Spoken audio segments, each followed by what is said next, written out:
Yes, hello folks, welcome back. I'm hoping you're doing well, wherever you are. Now, do you really believe that William Ruto has just, eradicated corruption in Kenya? Unadhani Ruto amemaliza corruption? Because, you see, we've seen governors, facing impeachment. For example, Kericho Governor Mutai faced impeachment. Of course, he survived impeachment. And people are saying that Ruto may fight corruption. To me, I find it awkward. Why? Because I think there is this issue of SHA. And when you ask me, I would agree with what Gachagua said. Skiza. We create a new system that will cost 104 billion Kenya shillings. And I asked William Ruto, my brother, if the board of NHIF is saying they can reform this system at 800 million, why do we need a new system costing about 104 billion? He said, no, we will do it this way. This thing was forced. That's why you had an MP say, we pass SHA for you. This thing was pushed by William Ruto. This 104 billion, Yvonne, is pure theft of public funds. It's the biggest rip-off in the history of the independent Kenya. You know? Yes, the judge said that he urged William Ruto to actually, instead of coming up with SHA, but he should just, improve NHIF, atoe wale watu wabaya, make sure things are running. But you see, Ruto opted for 1.104 billion system. Public coffers. Billions have been stolen. We have ghost facilities that have received millions. You are overtaxing Kenyans with this SHA. And of course, this was just corruption, according to Gachagua. And of course, we are seeing the way Duale and behave. You see, Duale is the minister for health, CS. But now, money is lost. Pesa inapelekwa kwa hospitali zenye exist. But when he's asked, he's saying that amefunga hizo hospitali zote. We are in shock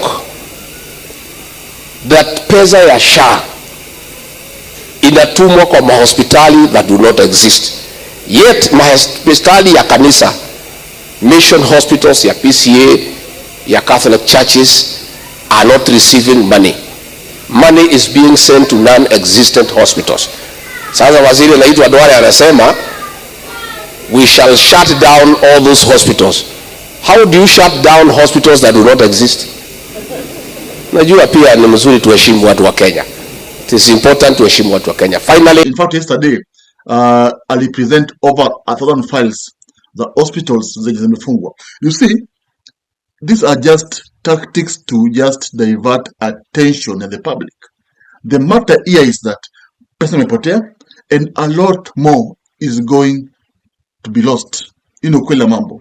And now we are seeing the president protecting Duale because in a country in a democracy, when you are accused of such, serious crime, because corruption is a crime, the first thing you do, you pave way for investigation by leaving office. Ile wizi iliangusha NHIF mpaka kukuwa na madeni ya bilioni 30. Haiwezi kufanyika ndani ya SHA. We will make sure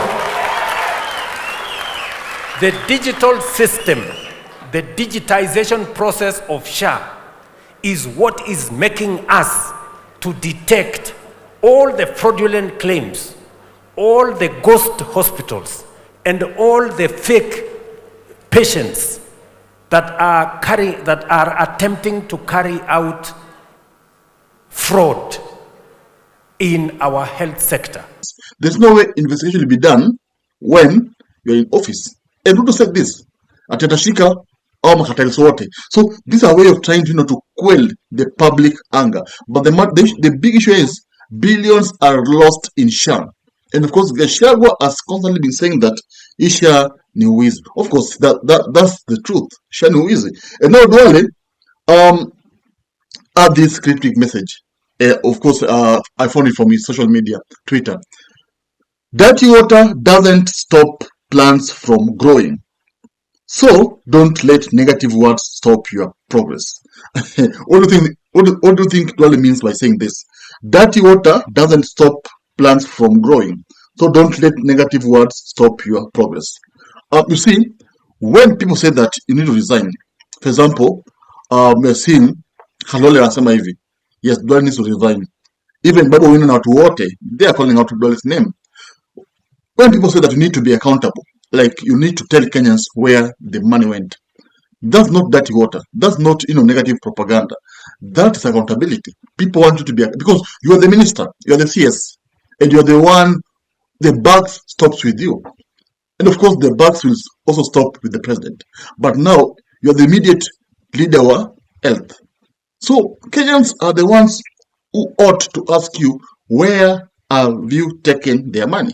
Because so you can hospitality, to be honest, you'll be told, oh, SHIF is not working, your details are not as they reflect, system is down. You see now, yet your money is being taken every month, but ukienda kutibiwa, system is down, na pengine hauna hata pesa ya kujitibu mwenyewe, na maybe you are very sick, and of course this has led to death of some patients, because unapata mtu anataka tibiwe immediately but he cannot access health ama treatment because SHA haifanyi kazi na ana pesa ya kujitibu. What happens? You pay with your life. Your body has to pay, because ugonjwa itangoja atiseme, since SHA is not working, let me hold on.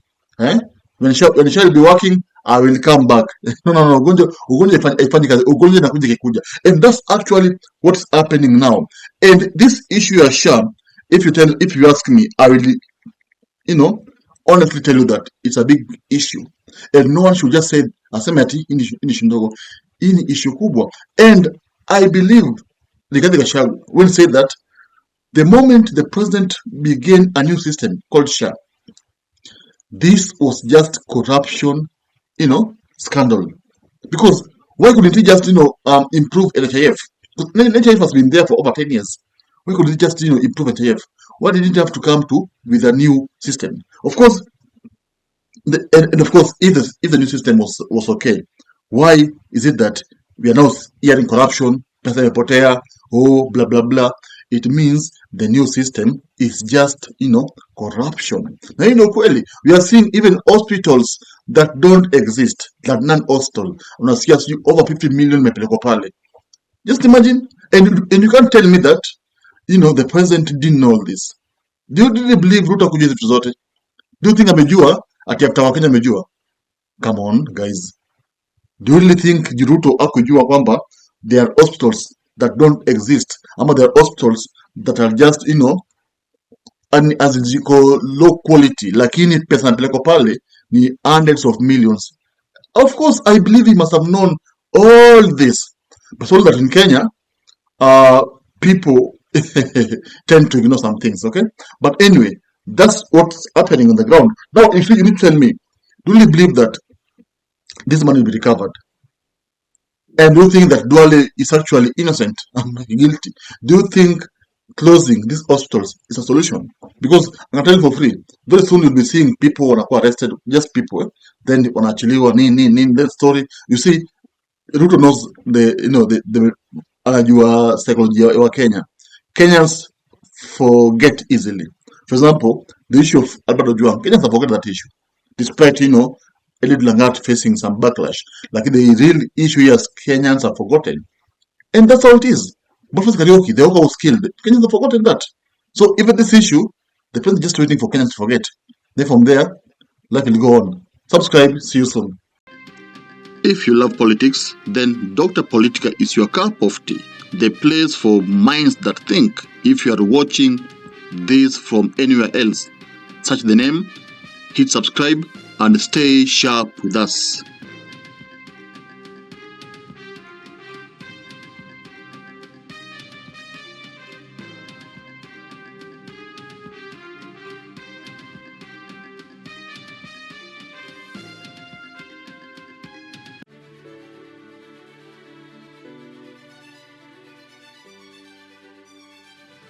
Thank you for making Dr. Politica your home for fearless political truth. Every view, every like, every share fuels the fire. behind the hours of research, filming, and editing we pour into each episode. By showing up consistently, you don't just support a channel, you empower a voice. In a world ruled by headlines, spin, and power games, you remind us that real people still care about real facts. We are here to inform, inspire, and ignite critical thinking, not just for today, but for generations to come. You are not just a viewer, you are the reason this platform exists.